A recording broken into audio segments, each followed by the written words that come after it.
Top quality और consistent performance के लिए सिर्फ सिल्वर पंप्स। टॉप क्वालिटी और कंसिस्टेंट परफॉर्मेंस के लिए सिर्फ सिल्वर पंप्स, नाम याद रखना। परळी विधानसभा मतदारसंघातून शरद पवार गटाकडून राजेश देशमुख यांनी धनंजय मुंडेंच्या विरोधात निवडणूक लढवली होती। त्या संदर्भात पाहिलं तर मतदानाच्या दिवशी ज्यांचे जे सहकारी आहेत राजेश देशमुख यांचे ॲडव्होकेट माधव जाधव यांना देखील मारहाण झाली होती। त्या प्रकरणात पाहिलं तर आता 82 दिवसानंतर परळी पोलीस स्टेशनला गुन्हा दाखल करण्यात आलेला आहे। आता माझ्यासोबत आहेत माधव जाधव। सर, काय सांगाल नेमकं त्या दिवशी काय झालं आणि आता 82 दिवस उलटून गेलं तर आणि आज गुन्हा दाखल झालेला आहे कुठेतरी? नाही, प्रथम मी बीड जिल्ह्याचे कर्तव्यदक्ष पोलीस अधीक्षक साहेब कावत साहेब, तसेच माननीय सुरेश अण्णा धस साहेब, दमानियाताई, बजरंग बाप्पा सोनवणे आणि संदीप भाई क्षीरसागर या सर्वांचे मी पहिल्यांदा खूप खूप आभार व्यक्त करतो आणि धन्यवाद म्हणतो त्यांना। कारण त्यांच्या रेट्यामुळं आणि त्या सर्वांच्या प्रयत्नामुळं आज बीड जिल्ह्यामध्ये गुंडशाही विरुद्ध प्रशासन या ठिकाणी म्हणजे सक्त अशा पाऊल उचलत आहे। त्याबद्दल त्या सर्वांचे धन्यवाद। एक तर पहिली गोष्ट की या गोष्टीला 82 दिवस उलटून गेलेले आहेत, खूप मोठा विलंब लागलेला आहे गुन्हा दाखल व्हायला। नाही, 82 दिवस उलटून गेले हे पोलीस प्रशासनामध्ये ज्या पूर्वीचे जे काही अधिकारी असतील किंवा कर्मचारी असतील त्यांचा तो फेल्युअर म्हणायला हरकत नाही। कारण सामान्य माणसाचा पोलिसांवरती जो काही विश्वास होता तो विश्वास मधल्या काळामध्ये उडत चाललेला होता। परंतु महाराष्ट्र राज्याचे मुख्यमंत्री सन्माननीय देवेंद्रजी फडणवीस साहेबांनी बीड जिल्ह्यामध्ये जे पोलीस अधीक्षक कावत साहेबांना या ठिकाणी आणलेला आहे, त्यामुळं पोलीस दलावरचा आणि पोलीस प्रशासनावरचा सामान्य माणसाचा विश्वास वाढत चाललेला आहे। आणि त्यामुळं जरी विलंब झालेला असला, देर आहे दुरुस्त आहे, शेवटी न्याय मिळण्याची अपेक्षा सर्वांना झालेली आहे। आणि त्याचाच एक परिणाम म्हणून काल परळी येथील घटनेसंदर्भात गुन्हा दाखल झालेला आहे। आम्ही ज्यावेळेस तुमच्यावर मारहाण झाली त्या संदर्भात पोलीस अधिकाऱ्यांशी संवाद साधला होता। त्यांचं म्हणणं आलं की जे ॲडव्होकेट माधव जाधव होते स्वतः पोलीस स्टेशन आलं पाहिजे, त्यांनी स्वतः गुन्हा दाखल करून घेतला पाहिजे, तर तुम्ही पोलीस स्टेशनला गुन्हा दाखल काय केलं नव्हता? नाही, या संदर्भात मी यापूर्वीही आपल्या माध्यमातून मी सांगितलेलं आहे की anyone can keep criminal law in motion ही भारतातली कायद्याची व्यवस्था आहे। आणि त्याच दिवशी मतदानाच्या दिवशी घाटनांदूर, मुरंबी, चोथेवाडी या ठिकाणी जे काही प्रकार घडले त्या प्रकाराच्या संदर्भात पोलिसांनी स्वतः फिर्यादी दाखल केल्या। परळी मतदारसंघात अनेक ठिकाणी अशा घटना घडल्या जिथं पोलिसांनी स्वतः गुन्हे दाखल केले।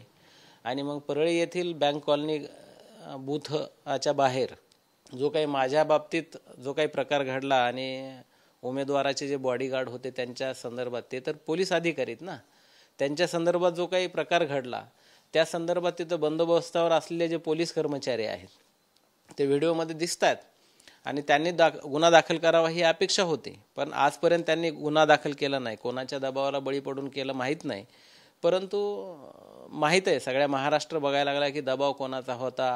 आकाच्या आका यांच्या दबावाला बळी पडून त्यांनी गुन्हे दाखल केले नाहीत।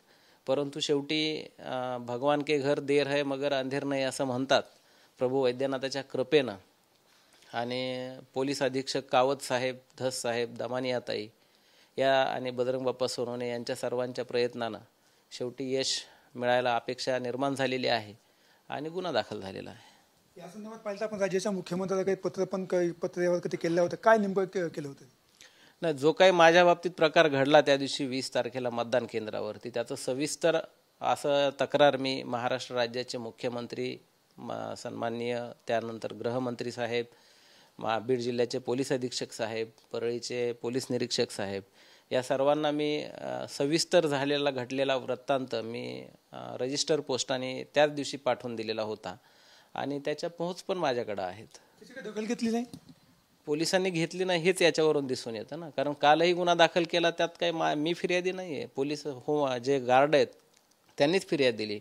मग 82 दिवसापूर्वी सुद्धा ते फिर्याद देऊ शकले असते आणि त्यांच्या फिर्यादीवरून गुन्हा दाखल होऊ शकला असता, पण झाला नाही दुर्दैवानं।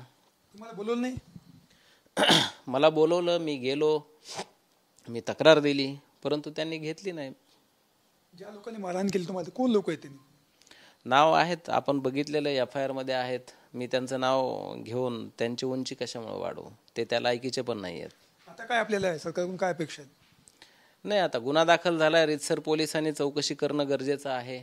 आता अपेक्षा आहे की कावत साहेबांच्या नेतृत्वाखाली, मार्गदर्शनाखाली जे काही तिथं परळीला जे काही पोलीस कर्मचारी अधिकारी काम करत असतील त्यांनी या गुन्ह्याचा तपास निपक्षपातीपणे आणि कुठल्याही दबावाला बळी न पडता करावा. कारण मंत्र्यांचा दबाव त्यांच्यावर पुन्हा येऊ शकतो. जे काही परळी मतदारसंघातले सो कॉल्ड स्वयंघोषित राष्ट्रीय नेते म्हणून मिरवतात त्यांचा दबाव त्यांना येऊ शकतो आणि त्यामुळे त्या दबावाला बळी न पडता त्यांनी सामान्य माणसाचा कायद्यावरला विश्वास जर वाढवायचा असेल तर या गुन्ह्याचा तपाससुद्धा योग्य पद्धतीनं व्हावा ही अपेक्षा आहे आणि होईल ही अपेक्षा व्यक्त करतो. योग्य पद्धतीने तपास होईल आणि गुन्हेगारांना न्याय मिळाला पाहिजे आणि अशी भावना देखील आता माधव जाधव यांनी केलेली आहे. कॅमेरापर्सन आप्पासाहेब मोगलकरसह मी संभाजी मुंडे, अंबाजोगाई, बीड.